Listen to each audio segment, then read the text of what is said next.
ये देखो यहाँ पे पर्यायवाची शब्द स्टार्ट हो रहे हैं। पर्यायवाची शब्द का मतलब होता है एक समान शब्द, मतलब एक ऐसा शब्द जिसका समान अर्थ होता है एक दूसरे शब्द से, तो वो आपस में पर्यायवाची शब्द होते हैं। ठीक है, तो यहाँ पे हम एग्जाम्पल देख रहे हैं। जैसे पहला वर्ड है मेरा अमृत, अमृत। अमृत का मतलब होता है, अमृत का पर्यायवाची अमीय, शुद्धा, मधु, सोम, अमी, पीयूष, जीवनोदक और शुरभोग।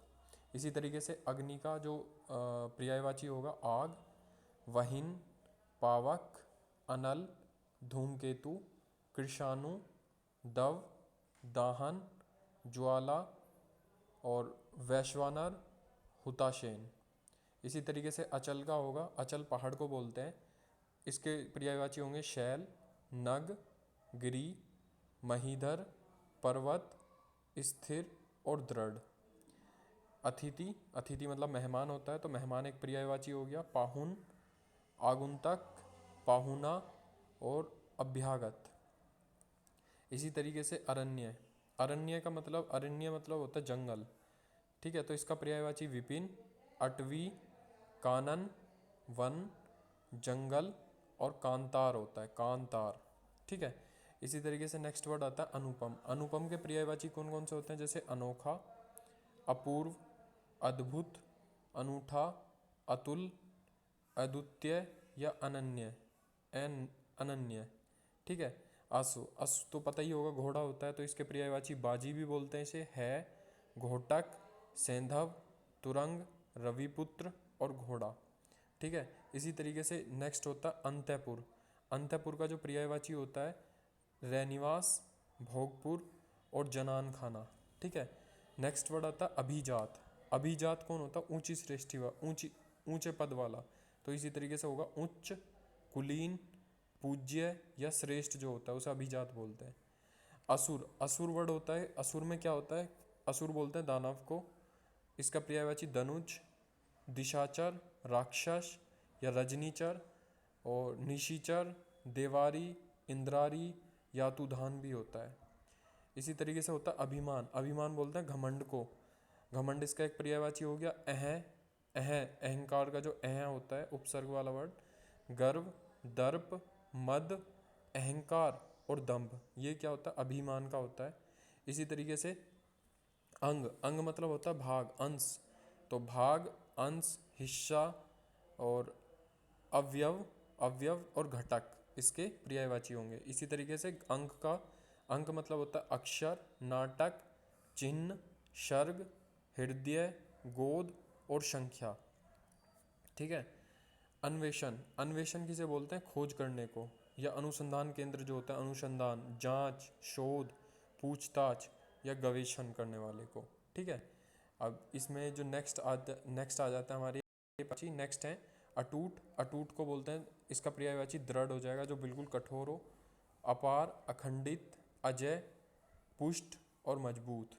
इस तरीके से अवनति, अवनति का जो पर्यायवाची होगा पतन होगा, क्षय होगा, ह्रास, ह्रास होगा, अपकर्ष, उदयपतन विसर्ग लगा हुआ है, गिरावट या झुकाव, गिरावट या झुकाव, जैसे शेयर मार्केट में जो गिरावट आती है वो गिरावट की बात चल रही है, उसे अवनति बोलते हैं।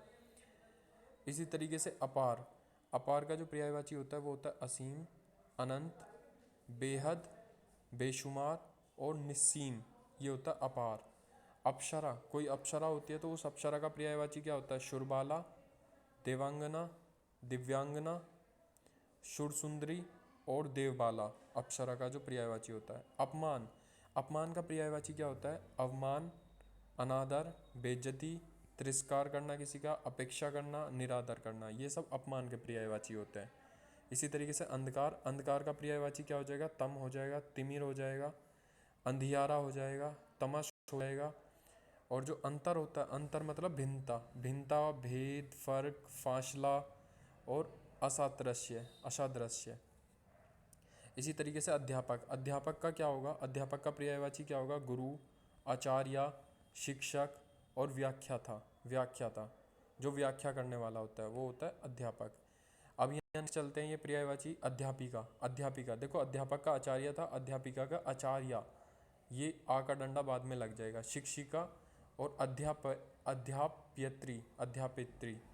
अकाल, अकाल मतलब होता है एक तरीके से दुष्काल, दुर्भिक्ष, सूखा पड़ जाना या अनावृष्टि।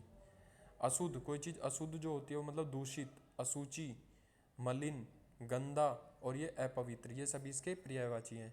अभिप्राय, अभिप्राय का मतलब क्या होता है? प्रयोजन, आशय या उद्देश्य क्या है?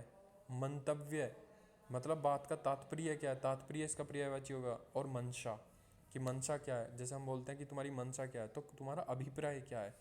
ठीक है। अखंड, अखंड मतलब जो खंडित ना हो सके। तो पूर्ण, इसका मतलब जो खंडित नहीं होगा तो उसका मतलब है वो पूरा होगा, तो पूर्ण होगा। अविभक्त, अविभक्त मतलब जो विभक्त ना हो सके, जिसका पार्ट ना हो सके। समग्र, सारा का सारा, पूरा, समूचा। इसी तरीके से अर्जुन जो होता है, अर्जुन जो नाम होता है, इसके पर्यायवाची होते हैं पार्थ, भारत, गुडाकेश, गांडीवीधारी, धनंजय और कोतन्य, ये अर्जुन के पर्यायवाची होते हैं। जैसे अधिकार वर्ड आता है, अधिकार, अधिकार का मतलब होता है शक्ति। भाई कोई बंदा अधिकार कर लेता है किसी चीज़ पे, तो उसका पर्यायवाची मतलब शक्ति है, उसमें सामर्थ्य है, क्षमता, दावा, हक करता है, हक जताता है वो, और वो स्वत्व होता है। उभागा, उभागा का पर्यायवाची होता है भाग्यहीन, हतभाग्य, मंदभाग्य और बदकिस्मत। बदकिस्मत जो होते हैं उन्हें अभागा बोलते हैं। इसी तरीके से अनमोल जो होता है, अनमोल का मतलब होता है बेशक, बेशकीमती, बहुमूल्य, मूल्यवान जो चीज़ होती है, जो अमूल्य चीज़ें होती हैं। अंगूठी, अंगूठी का जो पर्यायवाची होता है मुद्रिका, मुंद्री, मुद्रा या अंगुलिका। इसी तरीके से जो अतीत होता है, अतीत मतलब होता है जो हमारा जो निकल चुका है, भूतकाल जो होता है। ठीक है। तो जैसे गत, इसका पर्यायवाची होगा विगत, भूत और व्यतीत, जो हो चुका है। अज्ञानी, अज्ञानी मतलब मूर्ख, जिसे ज्ञान ना हो, मूर्ख, मूढ़, अनजान व्यक्ति या अनभिज्ञ। अद्भुत, कोई जो चीज़ होती है, अद्भुत मतलब होता है विचित्र, कोई चीज़ विचित्र होना, विलक्षण होना, अनूठा या अनजान व्यक्ति। अमर, अमर मतलब कोई चीज़ अमर हो जाती है जैसे, तो उसे बोलते हैं अमरत्य, नित्य, अनश्वर या अक्षय। अल्प, अल्प मतलब होता है थोड़ा, कम, न्यून, थोड़ा, कम, अपर्याप्त। अनार, अनार का पर्यायवाची क्या होता है? दाड़िम, शुकबीज या रामप्रिय। अधर, अधर का पर्यायवाची क्या होता है? देखो, ओठ, ओष्ठ, ओष्ठ मतलब ये होठ का होता है शायद, होठ का जो पर्यायवाची होगा ये। रदछद या रदपट। अदृश्य, कोई चीज़ अदृश्य है तो उसका पर्यायवाची होगा लुप्त, गायब, तिरोहित, अंतर्ध्यान, अस्त। कोई चीज़ अनिवार्य है, अनिवार्य मतलब मैंडेटरी है, तो मतलब वो चीज़ आवश्यक है, जरूरी है, या अपरिहार्य, अपरिहार्य है या बाध्यकार है। कोई अकेला है, अकेले का पर्यायवाची होगा केवल, मतलब एक है, एकमात्र है, एकांकी है या अनन्य। कोई बंदा अनजान है तो अनजान को क्या बोलेंगे? अज्ञात बोलेंगे, अज्ञानी भी बोल सकते हैं। अपरिचित है, अजनबी है या नादान है। ठीक है। किसी को बोलते हैं अनुमति, अनुमति मतलब होता है परमिशन, तो मतलब वो स्वीकृति लेगा, मंजूरी लेना, आज्ञा लेना, इजाज़त लेना या सहमति लेना, ये सब अनुमति के पर्यायवाची होते हैं। ऐसी नेक्स्ट वर्ड आता है अनुरोध करना, अनुरोध मतलब रिक्वेस्ट करना, प्रार्थना करना, याचना करना या अभ्यर्थना, विनती या निवेदन, ये सब अनुरोध के पर्यायवाची होते हैं। ठीक है। तो ये जो हमने पर्यायवाची शब्द देखे हैं वो ऐसे स्टार्ट होते हैं, ए उपसर्ग होता है जिसका मतलब होता है नहीं। नेक्स्ट वाले जो आ से उपसर्ग होंगे, आ से जो पर्यायवाची होंगे वो देखेंगे। ओके।